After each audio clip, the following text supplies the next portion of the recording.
On a Oscar. Bonjour. Bonjour Doug, bonjour José. Oscar, Je vous appelle pour vous donner la suite de mon dernier appel, puis le développement que notre dernière discussion a eu sur moi.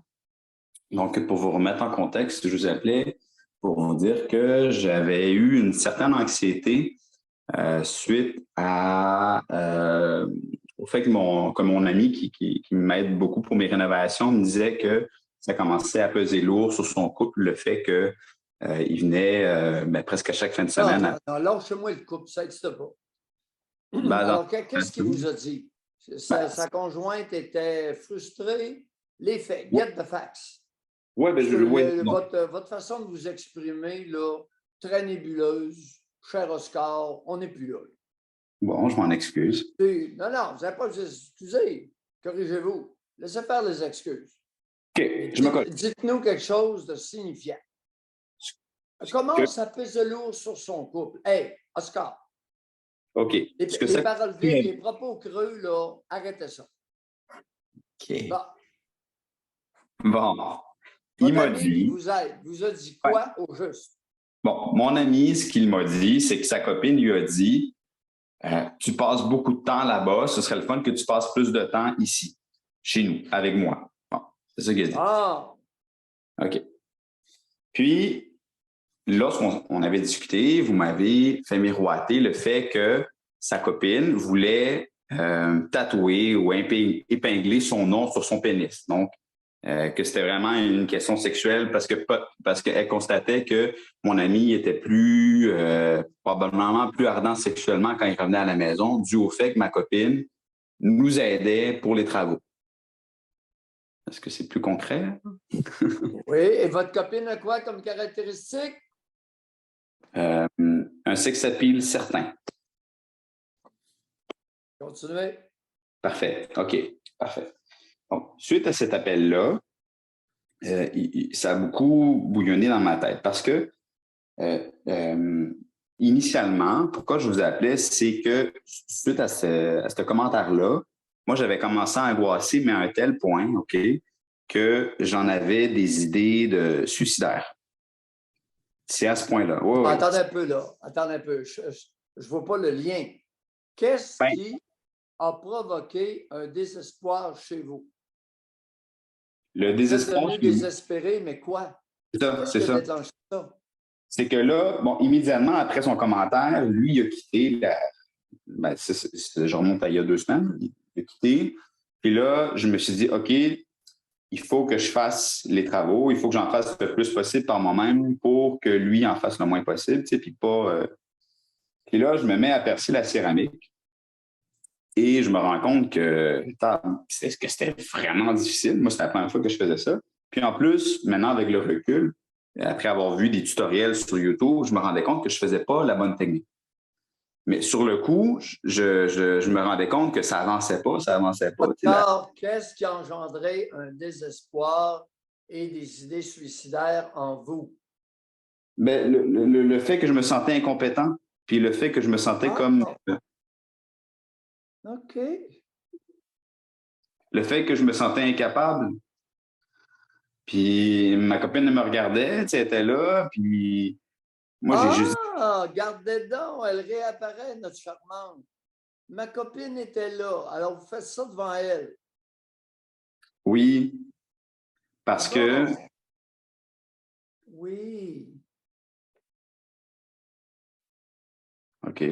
Bon, moi, j'avais besoin de son aide à ce moment-là parce que je me suis dit, bon, moi, je vais faire l'effort physique, je vais pousser sur la drill, mais j'avais juste besoin qu'elle me dise si j'étais droit, tu sais, parce que, comme je l'ai dit, j'ai un handicap visuel, fait que le fait d'être parfaitement aligné, j'avais besoin... OK. Bon, là, vous amenez un élément disculpatoire. Aïe, aïe, aïe. Je l'avais oublié, celui-là. OK. Oui. Ouais. Oui. Non, c'est ça. C'est de la céramique, puis c'est de la tuile qui a coûté, surtout la main-d'œuvre va coûter près de 5 000 plus de 5 000 Donc, oui. Qu'est-ce que vous faites là? vous voulez démontrer quoi à qui? Ah, c'est une bonne question, ça. Je voulais montrer quoi à qui? Ben là, vous avez un handicap visuel. Vous ne pourriez pas vous consacrer à des activités qui vous valorisent au lieu de Mais c'est ça. perforer de la céramique alors que vous avez un handicap visuel. Puis là, ça prend quelqu'un pour vous enligner sans qu'on sache trop si elle a du visu, si elle a. Eh boy, de boy, de boy. Quelle patente à gosse. Ben, c'est ça. Fait que suite à ça, j'ai eu comme deux réflexions. Ouais, La mais moi, première, je me c'est souviens du conseil que je vous ai donné. oui, ben c'est ça. Ben, c'est là que je m'en vais, justement. Mais je voulais juste comme. Oui, vous m'aviez dit d'essayer comme d'inclure la copine de mon ami, soit par exemple en invitant ma copine à aller faire de l'équitation avec elle, ou soit organiser un souper, etc. Parce que, de toute évidence, c'est un prétexte que mon ami me disait, que lui, dans les faits, puis je le constate, il y a un certain enthousiasme à m'aider dans mes travaux. Il y a un plaisir à le faire, là, pour toutes sortes de raisons. C'est quelque chose qu'il aime faire, il aime aider son ami, il aime la compagnie de ma copine, bon, tout ça. Puis c'est ça. Fait que, moi, les deux points que je voulais discuter avec vous, c'est justement l'espèce de désespoir parce que dans mes appels précédents, je vous ai dit que étant adolescent et même jeune adulte, ce sentiment-là revenait comme plusieurs fois par année, tu sais. Et depuis, même, ça fait peut-être un bon 5-6 ans, là, depuis que je suis professionnel, dans le fond, que je fais mon emploi. Heureusement, ce sentiment autodestructeur, il n'y avait pas vraiment réapparu depuis toutes ces années, puis j'étais content, mais comme je vous dis, vraiment, étant adolescent, là, je me souhaitais à moi-même à chacun de mes anniversaires, j'espère que cette année, je ne vais pas avoir des pensées comme ça, tu sais. C'est à ce point-là. Puis, l'appel que j'ai eu avec vous, ça m'a tellement fait du bien parce que vous aviez mentionné que, tu sais, je sais que vous, puis vous dites fièrement et avec raison que je pense que vous avez construit vous-même sur votre maison ou quelque chose, si vous avez fendu je ne sais pas combien d'arbres. Donc, de toute évidence, vous êtes quand même quelqu'un qui se débrouille bien de ses mains. Puis quand vous aviez dit lors de mon appel que vous-même, vous ne seriez peut-être pas capable de faire des travaux dans une salle de bain, puis ça prend un certain niveau de minutie puis une certaine expertise, c'est comme si vous me donniez la permission indirectement de me dire c'est correct que tu ne sois pas capable de le faire. Tu as le droit de ne pas être bon là-dedans.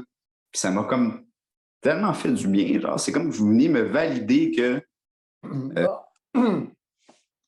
Valider qu'on ne peut pas être bon dans tout, particulièrement lorsqu'on a un handicap. Hein? Exact. Fait que vous, là, c'est la tête que vous avez. Fait que planifiez un peu mieux vos patentes. Étudiez le problème, discutez subtilement avec votre ami et sa copine. Comment il voit ça? Qu'est-ce qu'il aimerait? Oui. Comment il aimerait que ça se passe? D'accord? Oui, non, c'est Bye, ça. Oscar. C'est concrètement. Bien. Amusez-vous de ça dans quoi vous êtes bon. Yap, yap, yap. Bye.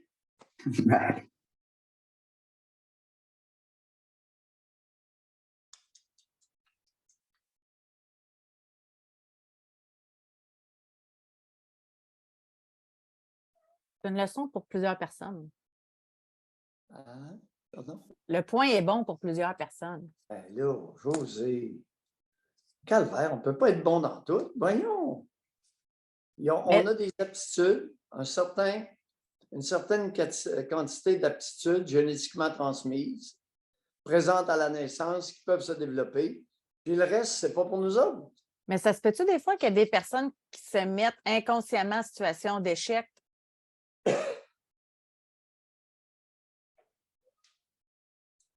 Il y a des choses dans lesquelles il est bon. Il y a du verbe. Donc, la planif, dans sa tête, bon, il y a un problème avec son ami qui aime l'aider. On ne peut pas fricoter quelque chose qui va convenir à tout le monde. Et que la conjointe de son ami va arrêter de se plaindre. Elle va être contente, elle aussi. Là, c'est le temps d'être inclusif. C'est le temps. C'est un beau moment. Parce qu'elle se sent exclue, puis elle l'est. Elle se sent exclue et elle l'est. Elle n'est pas stupide.